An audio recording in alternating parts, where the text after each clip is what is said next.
Let's start to talk about waiting for someone or something in Igbo using three simple structures. Number one, ana m eche dash. I am waiting for dash. Ana m eche gị. I am waiting for you. Ana m eche dọkịta. I am waiting for the doctor. Ana m eche ụgbọala.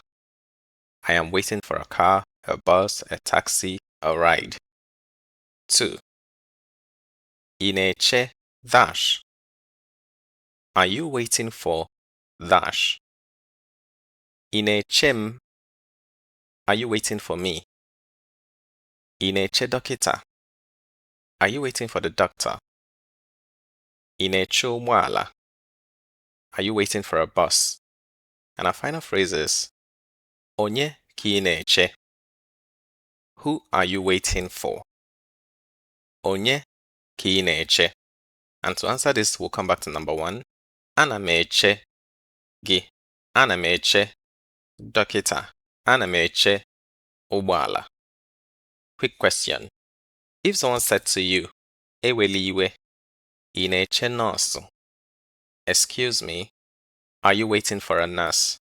How would you say, no, I am not waiting for a nurse?